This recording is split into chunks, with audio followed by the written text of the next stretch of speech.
Olá a todas e a todos, eu sou Daniel Santos, esse é o Café com Lepes, estreando sua segunda temporada, agora de cenário novo. E hoje nós vamos falar sobre um dos problemas que mais aflige a educação brasileira e a juventude, que é a questão da saúde mental. Nos últimos anos, e agravado pela pandemia, os jovens brasileiros deixaram de ser um dos grupos mais protegidos para passar a ser um dos grupos mais vulneráveis em questões como automutilação, depressão, ansiedade e vários tipos de medo. E para lidar com este problema, o Lepes, juntamente com a Lena Marcelo, diretora de uma escola pública em Sobral, desenvolveram um programa chamado Eu Posso Te Ouvir, que pretende endereçar essas questões na sociedade brasileira.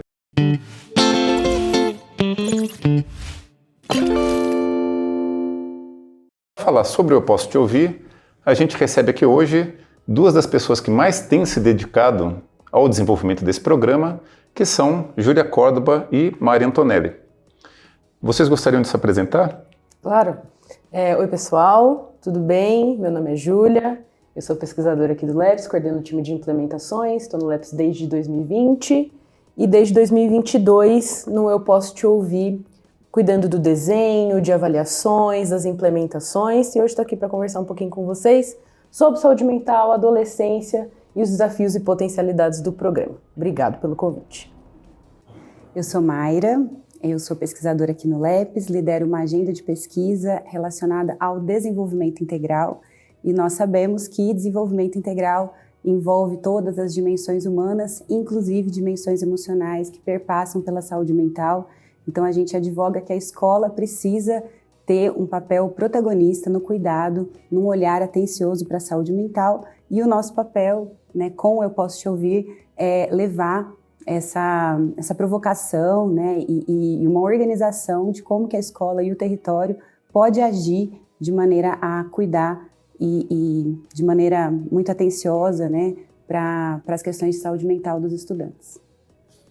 Mayra, em 2021, a Unicef divulgou um relatório mostrando que 15% dos adolescentes passava por algum tipo de sofrimento, né? No Lepes, a gente coletou alguns dados e, por exemplo, 1/5 das meninas aos 13 anos de idade relatou já ter se machucado de propósito, entre outros indicadores muito preocupantes, né? Como que você vê essas questões? Elas têm se agravado? São mais severas em alguma etapa de ensino? Conta para nós um pouco como que você tem visto o problema. Certo. As questões de saúde mental, tanto na população adulta quanto na infância e também na adolescência, elas têm se agravado ao longo do tempo no mundo e no Brasil também. Então, realmente, Daniel, o estudo da Unicef demonstra, né, esses resultados. Os estudos que a gente tem feito aqui no Lepes, inclusive coletas de dados no âmbito do programa Eu Posso Te Ouvir, vão trazer o quão grave tem sido, né, essa situação, principalmente para os adolescentes. E aí, olha que interessante, a adolescência é uma fase muito importante na construção, na constituição da identidade do indivíduo. E a gente está numa sociedade, numa transformação muito intensa. Então, é tudo muito rápido, as informações às quais eles têm acesso, nós todos temos acesso, elas mudam a cada dia. A gente vive numa sociedade para lidar com a tecnologia, com redes sociais de maneira muito intensa. Então, são tantos fenômenos, né, que acontecem e eles estão constituindo sua identidade nessa sociedade.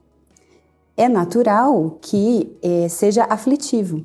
Então, esses prejuízos em saúde mental vão se agravando conforme isso vai acontecendo.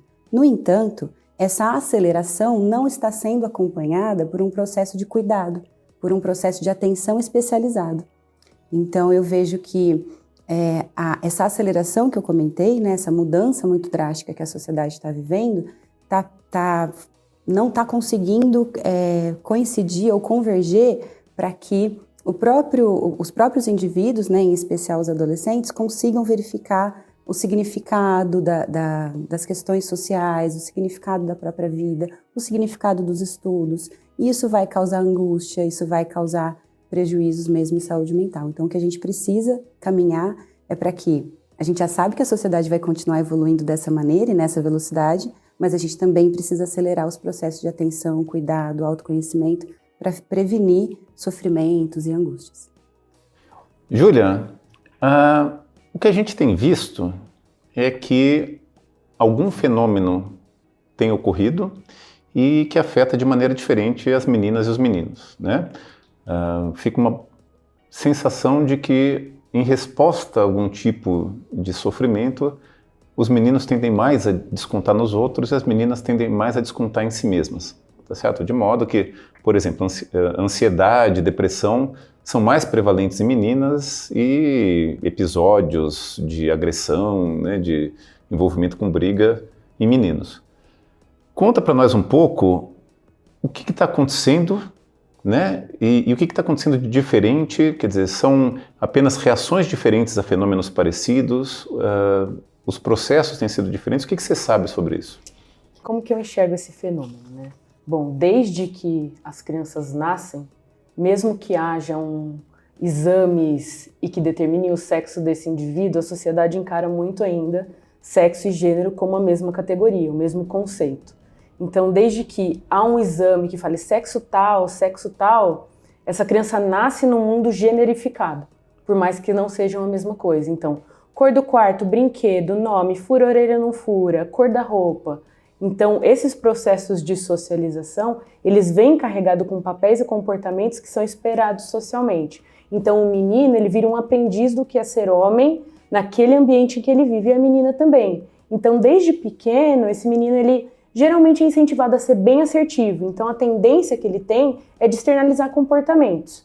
Então, prejuízos de saúde mental, quando eles chegarem na ponta, vai ser muito voltado para comportamentos externalizantes. Agressão, impulsividade. Esses comportamentos externalizantes, eles não são só mais aceitáveis, como eles são incentivados nos meninos. Nas meninas é o contrário. Elas são socializadas de maneira a serem expressivas emocionalmente, levarem em consideração as emoções dos outros, mas não só, mas socializadas a ponto de se calarem em frente às pessoas ou serem autossuficientes em relação aos próprios problemas, lidarem sozinha com essas questões. Então, a tendência é que elas internalizem esses comportamentos. Então, aqui eu estou pautando bastante uma versão mais simplificada do processo, porque saúde é um conceito amplo, é um conceito multideterminado de determinantes sociais, que envolve educação, que envolve acesso a serviços essenciais, mas quando a gente fala de masculinidade e feminilidade padrão, é assim que essas crianças são socializadas. Mas claro que eu estou falando de uma tradicionalidade. Quando a gente vai para famílias menos tradicionais, os aprendizados são outros. Só que não basta estar dentro da família só. Tem que se expandir, a escola tem que cuidar disso. Porque não adianta ter esse ambiente protetivo dentro de casa e quando esse adolescente, essa criança cai para o mundo, ser completamente diferente. Então é importante que a escola cuide de pautas de gênero, não só para expandir de feminilidade e masculinidade para feminilidades e masculinidades, como para expandir reconhecimentos de gênero, para outros gêneros, para além da binariedade, serem levados em conta. Dados que a gente tem aqui no laboratório, de amostras coletadas unicamente com pessoas que não se identificam com a binaridade de gênero, 62% dessa amostra está dentro da faixa de ansiedade grave e 59% na de depressão grave e 48% já se autolesionou.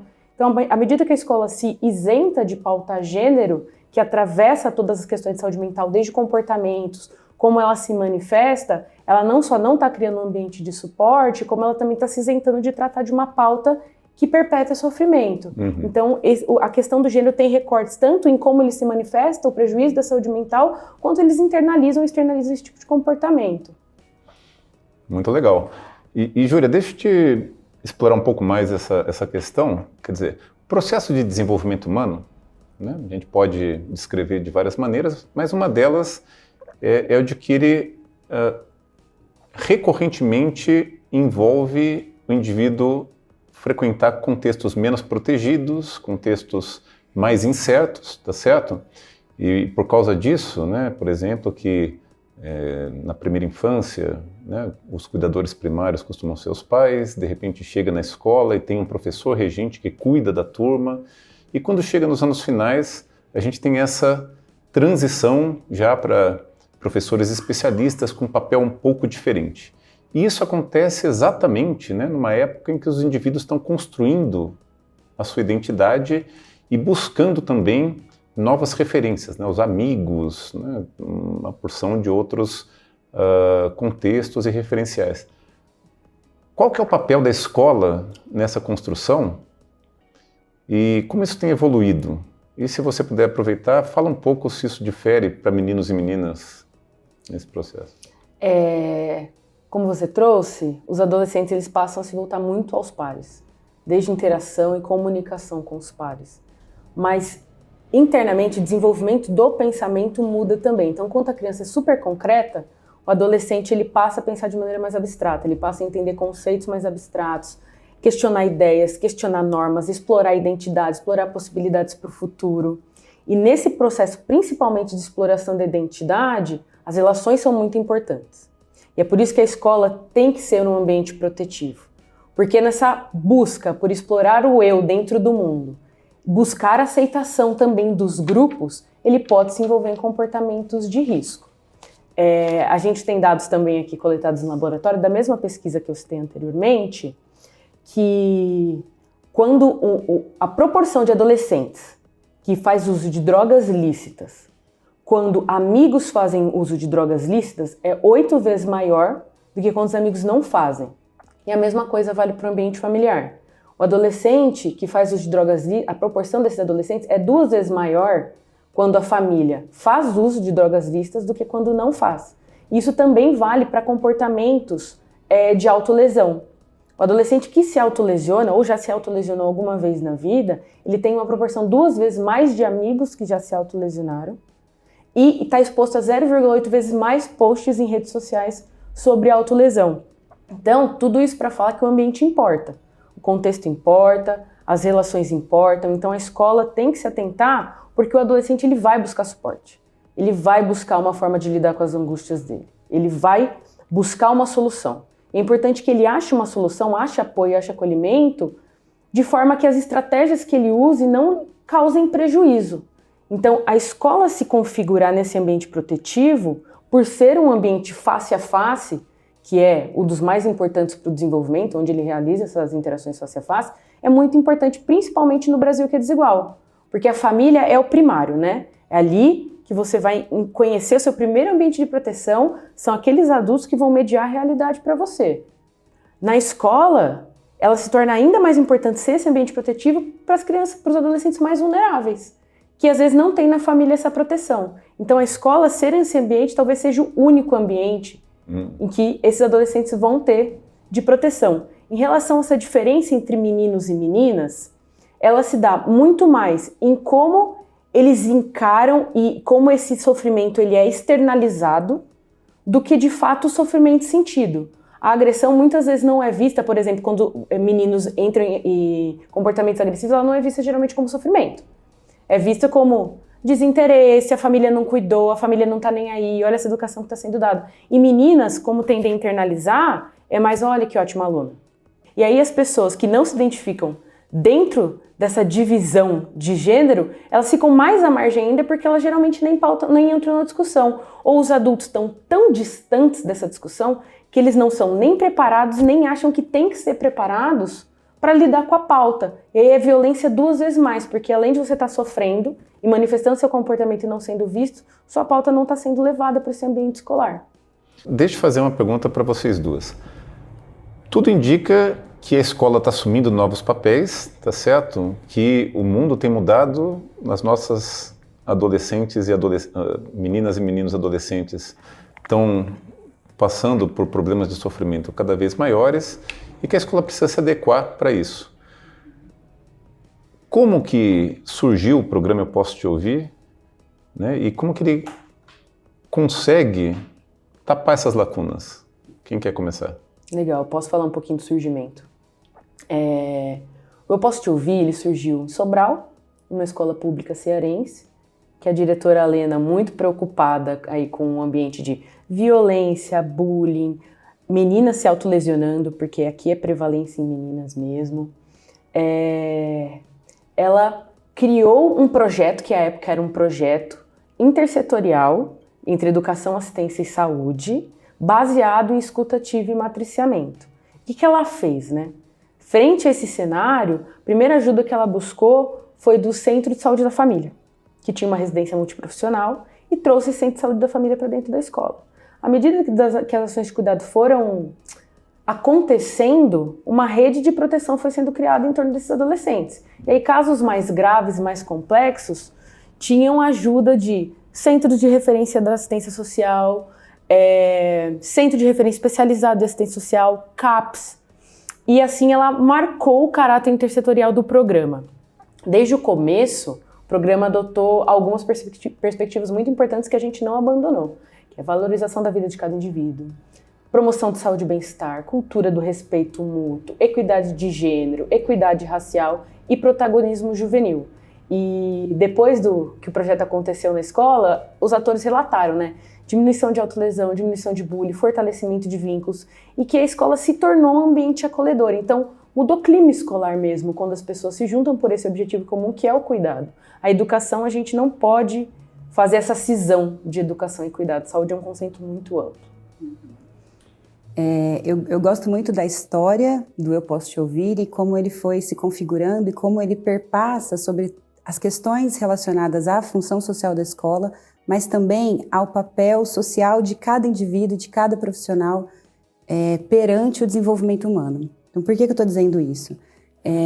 A adolescência, ela é muito explicada, ela é muito marcada pela transformação do corpo, que é a transformação de um corpo infantil para se tornar um corpo adulto. Então, muitas vezes a escola olha para aquele indivíduo e já enxerga como um mini adulto. Então, esse mini adulto não precisa de ajuda. Ele precisa fazer as tarefas, fazer as atividades, cumprir com as suas responsabilidades. Quando a gente olha de outra maneira e valoriza o desenvolvimento que esse indivíduo está passando e que ele precisa desse cuidado, a coisa se transforma. E a função social da escola passa a ser também um respeito pelo desenvolvimento que está acontecendo, por essa construção da identidade. E sempre vai perpassar pelo contexto e pela realidade social do momento, do período histórico que a gente está vivendo. Então, quando a gente olha para a história do Eu Posso Te Ouvir, ela é muito sensível porque essa diretora e o grupo que estava envolvido olha para a situação e não simplesmente pensa em exigir que o aluno cumpra as atividades de desempenho escolar, mas como que eles podiam se organizar para que eles ajudassem para além de ajudar os estudantes a tirar nota, mas para ajudá-los mesmo a se desenvolver, a se encontrar, a se conhecer, a se relacionar melhor com as suas famílias, né? Então são aspectos muito importantes. Bom, Júlia comentou sobre os 2 pilares, e ainda tem mais um pilar, né, que a gente valoriza bastante no Eu Posso Te Ouvir, além das perspectivas centrais todas, né? A escuta ativa, o matriciamento e o desenvolvimento socioemocional. A escuta ativa, ela é uma ação que todos da escola, todos os adultos podem fazer para atender todos os indivíduos e cada indivíduo. Então, é uma ação que vai ser direcionada, né? Nós oferecemos qualificações para que os profissionais aprendam os princípios e técnicas de escuta ativa e eles possam aplicar tanto em rodas de escuta coletivas quanto momentos individuais. Já o matriciamento, ele tem o caminho oposto. Então, esses vários profissionais de vários setores, com especialidades diferentes, que vão ter um olhar diferente para o indivíduo, vão olhar de maneira individual para os casos que são casos mais graves. Então, eles podem dar uma atenção maior, porque a gente sabe que, enfim, existem casos que precisam ter um atendimento mais especializado, outros não. E o desenvolvimento socioemocional que perpassa por tudo isso, que um professor pode desenvolver na sua sala de aula, que pode unir com qualquer componente curricular que ele esteja trabalhando, não é algo cindido, não é algo separado. E essa junção tem sido uma junção muito interessante, né? Os municípios, os territórios que têm implementado, têm relatado, né? A gente tem coletado dados de que as escolas se transformam, né? Em espaços acolhedores, em espaços mais respeitosos. Então, é algo que a gente quer realmente que o Brasil conheça. Muito bom. Eu tenho a impressão, né, quer dizer, que na retaguarda do programa, entre as pessoas que pensaram e que elaboraram, a gente tem uma feliz junção, né, de uma diretora muito sensível, com muita prática de território, olhando problemas concretos, junto com uma pesquisadora que sempre foi muito interessado no assunto, né? Enfim, se dedicou a aprofundar, refinar cada vez mais. E, finalmente, uma outra personagem importante que entrou na implementação numa linha de frente, pensando as especificidades de cada território, as particularidades. Júlia, o programa tem sido bem recebido? Como está sendo a sua experiência à frente da implementação e desses diferentes contextos que você tem visto? Legal. Ele é bem recebido, principalmente porque os profissionais se sentem impotentes frente a questões de saúde mental. É muito difícil, desde identificação ao que eu faço aqui. Então ele é bem recebido, mas ele é desafiador, porque ele é um convite ao entendimento, como eu falei, da saúde como uma questão ampla. Saúde não é algo médico. Então, chegar nesse entendimento, que é um entendimento já antigo, uma definição da OMS, que saúde é um modelo multideterminado de determinantes sociais, que envolve educação, que envolve acessos a serviços essenciais, e que para isso acontecer, todo mundo tem que se responsabilizar por esse processo de promoção de saúde, é um processo de médio e longo prazo, esse entendimento de papéis. Qual é o meu papel aqui? Meu papel é, de fato, promover saúde? Então, existe essa mudança do que é saúde para o que eu posso te ouvir traz consigo, que a OMS já vem falando há uns 40 anos, de que saúde é além de médico, remédio e médicos em diversas especialidades. Saúde mental temos sintomas de ansiedade, mas esse sintoma de ansiedade é um desfecho. Pode estar faltando um prato de comida, pode estar faltando um teto sobre a cabeça. Então, tudo isso é saúde mental. Então, como tudo isso é saúde mental, todo mundo precisa se corresponsabilizar. Então, o processo é bem aceito, mas é desafiador a prática intersetorial. Porque os setores, a gente não pode também esquecer que eles têm histórias de criação diferentes, falam linguagens diferentes, têm entendimentos de mundo diferente. Então, nosso desafio principal mora aí. Mas depois que esse desafio ele é perpassado e os resultados, os pequenos reforços vão chegando a esses profissionais, eles são impulsionados à prática intersetorial, porque eles veem que eles não precisam lidar com tudo sozinho. Aquele estudante que a escola fala, nossa, tá caindo o desempenho dele. Pode ser por tanta coisa. Pode ser por insegurança alimentar, separação dos pais, pode ser por muita coisa. E ele não precisa resolver sozinho. Pode pedir ajuda, ninguém precisa carregar essa mochila sozinho. A gente é corresponsável por aquela saúde. Então, ele tem esse processo que é dificultoso no começo de vamos trabalhar juntos, mas depois de integrados, dali são só desfechos positivos, tanto para os estudantes quanto para os próprios profissionais, porque eu posso te ouvir, não vem inventando a roda. Ele vem colocando esses profissionais para conversar e organizar um ambiente escolar para lidar com demandas que já existem e para ser uma forma de organização do ambiente escolar. Então ele ajuda no processo dos profissionais agirem dentro daquela escola. Então ele vem para facilitar o trabalho. Quando isso é compreendido e colocado na rotina, as equipes dos territórios elas vão andando sozinhas.